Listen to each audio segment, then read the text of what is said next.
नमस्कार। आज हम चर्चा कर लेते हैं हिमाचल के गौरव पंडित चंद्रधर शर्मा गुलेरी जी पर। एक थे ज्योतिर्विद महामहोपाध्याय पंडित शिवराम शास्त्री, जो मूलतः हिमाचल प्रदेश के गुलेर गांव के वासी थे। वे राज सम्मान पाकर जयपुर में बस गए थे।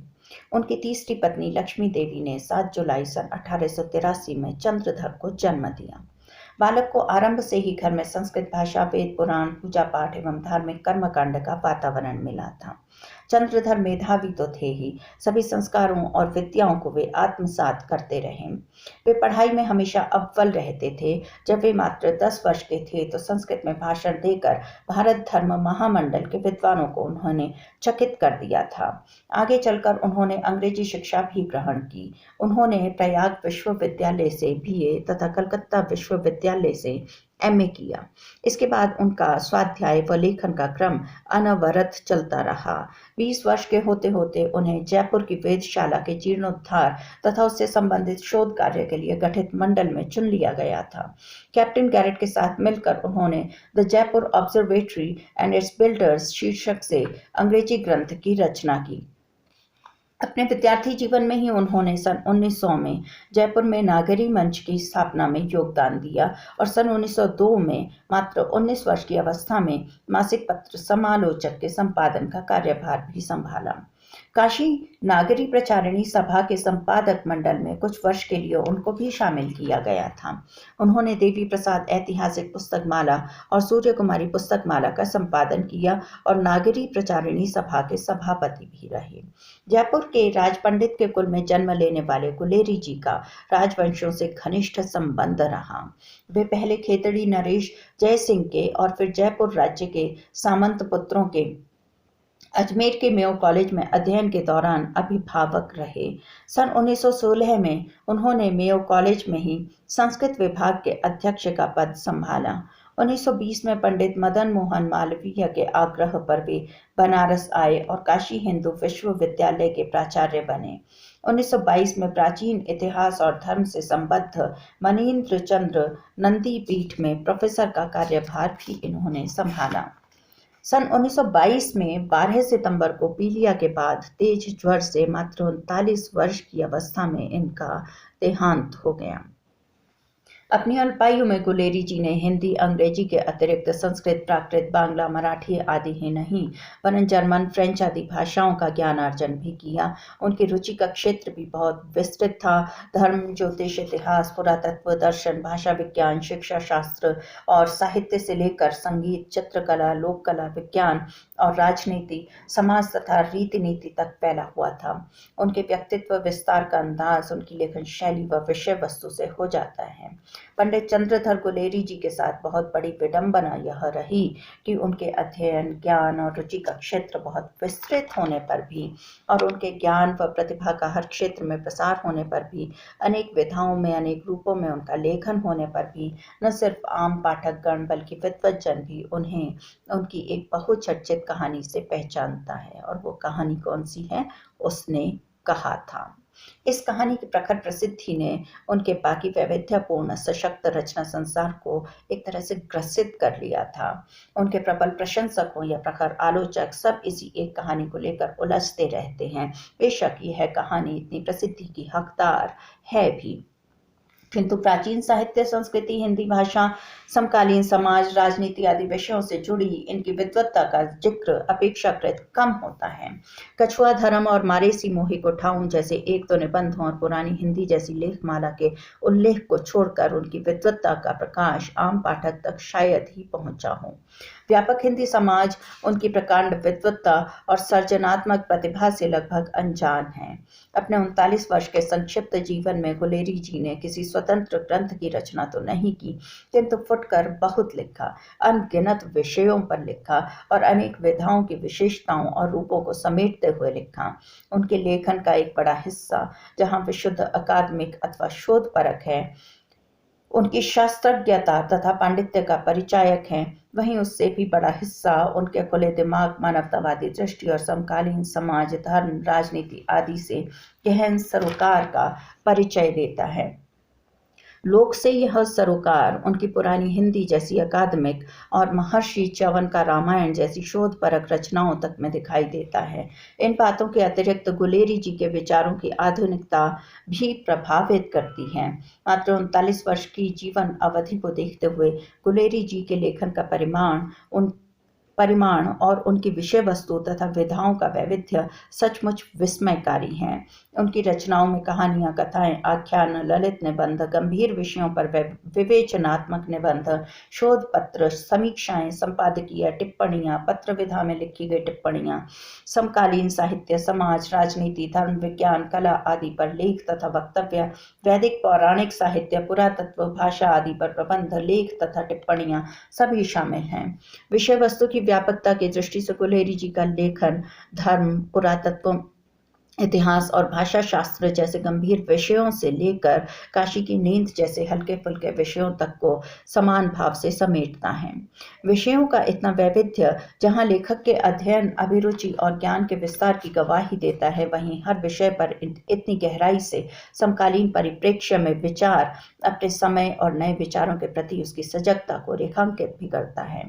राज ज्योतिषी के परिवार में जन्मे, हिंदू धर्म संबंधी तमाम कर्मकांडों में विधिवत, दीक्षित, त्रिपुंडधारी, निष्ठावान ब्राह्मण की छवि से यह रूढ़ि भंजक यथार्थ भले ही मेल नहीं खाता, मगर उस सामाजिक, राजनीतिक, साहित्यिक उत्तेजना के काल में उनका प्रतिगामी रूढ़ियों के खिलाफ आवाज उठाना स्वाभाविक ही था।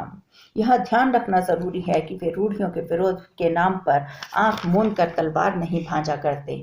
गलत के खंडन के साथ वे उचित का उपयुक्त मंडन भी करते हैं, किंतु धर्म, समाज, राजनीति और साहित्य में उन्हें जहां कहीं भी पाखंड व अनौचित्य नजर आता है, उस पर वे जमकर प्रहार करते हैं।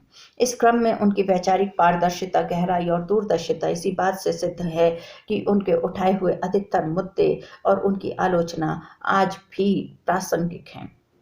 उनके लेखन की रोचकता उसकी प्रासंगिकता के अतिरिक्त उसकी प्रस्तुति की अनोखी भंगिमा में भी निहित है। गुलेरी जी के लेखन में मस्ती तथा विनोद भाव की एक अंतरधारा लगातार प्रवाहित होती रहती है। धर्म, सिद्धांत, अध्यात्म आदि जैसे कुछ एक गंभीर विषयों को छोड़कर लगभग हर विषय के लेखन में, प्रसंगों के चुनाव में, भाषा के मुहावरों में, उद्धरणों एवं उक्तियों में बराबर झंकृत होता रहता है। जहाँ आलोचना कुछ अधिक भेदक होती है, वहाँ यह विनोद व्यंग्य में बदल जाता है, जैसे शिक्षा, सामाजिक रूढ़ियों तथा राजनीति संबंधी लेखों में हुआ है। फलतः गुलेरी जी की रचनाएं कभी गुदगुदा कर तो कभी झकझोर कर पाठकों की रुचि को बांधे रहती हैं। इनकी भाषा शैली पर गौर कर लेते हैं। गुलेरी जी की शैली मुख्यतः वार्तालाप शैली है, जहां वे किस्सा बयानी के लहजे में मानो सीधे पाठक से मुखातिब होते हैं। यह साहित्यिक भाषा के रूप में खड़ी बोली को संवारने का काल था, अतः शब्दावली और प्रयोगों के स्तर पर कहीं वे बहुत क्लिष्ट संस्कृत के शब्दों का प्रयोग करते दिखाई देते हैं, तो कहीं बिल्कुल ठेठ लोक भाषा के शब्दों का प्रयोग करते हैं। बहुभाषा ज्ञान का असर उनके लेखन पर कुछ ऐसा दिखाई देता है कि कहीं कहीं अंग्रेजी, अरबी, फारसी आदि के पूरे मुहावरे ज्यों के त्यों तो कभी अनुदित हो उनकी लेखन शैली में समा जाते हैं। भाषा के इस मिले जुले रूप और बातचीत के लहजे से उनके लेखन में एक अनौपचारिक आत्मीयता भी आ गई है। गुलेरी जी अपने लेखन में उद्धरण और उदाहरण बहुत दिया करते हैं, जिससे उनका कथ्य और अधिक स्पष्ट और रोचक हो उठता है। हाँ, यह पाठक से उदाहरण की पृष्ठभूमि और प्रसंग के ज्ञान की मांग करता है, यानी इस तरह का लेखन प्रबुद्ध जनों के लिए अधिक उपयुक्त है। ऐसे में आम पाठक कई बार उनके लेखन से तारतम्य स्थापित नहीं कर पाता है। गुलेरी जी ने हिंदी भाषा और शब्दावली के विकास में सकारात्मक योगदान दिया है। वे खड़ी बोली हिंदी का प्रयोग अनेक विषयों और प्रसंगों में कर रहे थे। साहित्य, पुराण, प्रसंग, इतिहास, विज्ञान, भाषा विज्ञान, पुरातत्व, धर्म, दर्शन, राजनीति, समाजशास्त्र आदि अनेक विषयों की वाहक उनकी भाषा स्वाभाविक रूप से ही अनेक प्रयोगों और शैलियों के लिए गुंजाइश बना रही थी। वह विभिन्न विषयों को अभिव्यक्त करने में हिंदी की सक्षमता का जीवंत प्रमाण है। हर संदर्भ में उनकी भाषा आत्मीय तथा सजीव रहती है, भले ही कहीं कहीं वह अधिक जटिल या अधिक हल्की क्यों ना हो जाए। गुलेरी जी की भाषा और शैली उनके विचारों की अभिव्यक्ति का माध्यम मात्र नहीं थी, वह युग संधि पर खड़े एक विवेकी मानस का और उस युग की मानसिकता का भी प्रामाणिक दस्तावेज है। इस ओर इंगित करते हुए प्रोफेसर नामवर सिंह जी का कहना है, गुलेरी जी हिंदी में सिर्फ नया गद्य या नई शैली नहीं गढ़ रहे थे, बल्कि वे वस्तुतः नई चेतना का निर्माण कर रहे थे, और यह नया गद्य नई चेतना का सृजनात्मक साधन है। आज के युग में गुलेरी जी की प्रासंगिकता देख लेते हैं। गुलेरी जी का सरोकार अपने समय के केवल भाषिक और साहित्यिक आंदोलनों से ही नहीं था, वरन उस युग के जीवन के हर एक पक्ष से था। किसी भी प्रसंग में जो स्थिति उनके मानस को उत्तेजित या आकर्षित करती थी, उस पर वे टिप्पणी किए बगैर नहीं रह पाते थे। ये टिप्पणियां उनके सरोकारों, कुशाग्रता और नजरिए के खुलेपन की गवाही देती हैं। अनेक प्रसंगों में गुलेरी जी अपने समय से इतना आगे थे कि उनकी टिप्पणियां आज भी हमें अपने चारों ओर देखने और सोचने को मजबूर कर देती हैं। खेलोगे कूदोगे तो होगे खराब की मान्यता वाले युग में गुलेरी जी खेल को शिक्षा का सशक्त माध्यम मानते थे। बाल विवाह के विरोध और स्त्री शिक्षा के समर्थन के साथ ही आज से 100 वर्ष पूर्व उन्होंने बालक बालिकाओं के स्वस्थ चारित्रिक विकास के लिए सह शिक्षा यानी को एजुकेशन को आवश्यक माना था। विशेषकर सामाजिक राजनीतिक संदर्भ में वे भारतवासियों की कमजोरियों का लगातार जिक्र करते रहते हैं। उनके अनुसार हमारे अधपतन का कारण आपसी फूट है। यह महाद्वीप एक दूसरे को काटने को दौड़ती बिल्लियों का पिटारा है। जाति व्यवस्था भी हमारी बहुत बड़ी कमजोरी है। गुलेरी जी सबसे मन की संकीर्णता त्याग कर उस भव्य क्षेत्र में आगे आने का आह्वान करते हैं, जहां सामाजिक जाति भेद नहीं, मानसिक जाति भेद नहीं, और कहीं अगर जाति भेद है भी तो कार्य व्यवस्था के हित को ध्यान में रखकर है। छुआछूत को वे सनातन धर्म के विरुद्ध मानते हैं। अर्थहीन कर्मकांडों और ज्योतिष से जुड़े अंधविश्वासों का भी जगह जगह जोरदार खंडन करते हैं, और धर्म को कर्मकांड से न जोड़कर इतिहास और समाजशास्त्र से जोड़ा करते हैं। धर्म का अर्थ उनके लिए सार्वजनिक प्रीति भाव है, जो सांप्रदायिक ईर्ष्या द्वेष को बुरा मानता है। उनके अनुसार उदारता, सौहार्द और मानवतावाद ही धर्म के प्राण तत्व होते हैं, और इस तथ्य की पहचान बहुत जरूरी है। आजकल वह उदार धर्म चाहिए जो हिंदू, सिख, जैन, पारसी, ये उनका कहना है। उस समय में उन्होंने कहा था, आजकल वह उदार धर्म चाहिए जो हिंदू, सिख, जैन, पारसी, मुसलमान, क्रिश्चियन सबको एक भाव से चलाए और इनमें बिरादरी का भाव पैदा करे। धर्म को गुलेरी जी बार बार कर्मकांड नहीं बल्कि आचार विचार और लोक कल्याण और जन सेवा से जोड़ते हैं। इनकी प्रमुख रचनाओं पर एक बार फिर से नजर डाल लेते हैं। इनके निबंध हैं शेषुनाग की मूर्तियां, देवकुल, पुरानी हिंदी संगीत, कछुआ धर्म, आंख, मारे सी मोहे कुठाऊं। कविताएं हैं एशिया की विजयदशमी, भारत की जय, वेनॉक बर्न, अहिताग्नि, झुकी कमान, स्वागत, ईश्वर से प्रार्थना। कहानियां हैं उसने कहा था, सुखमय जीवन, बुद्धू का कांटा। आज के लिए इतना ही। आज्ञा दें। नमस्कार।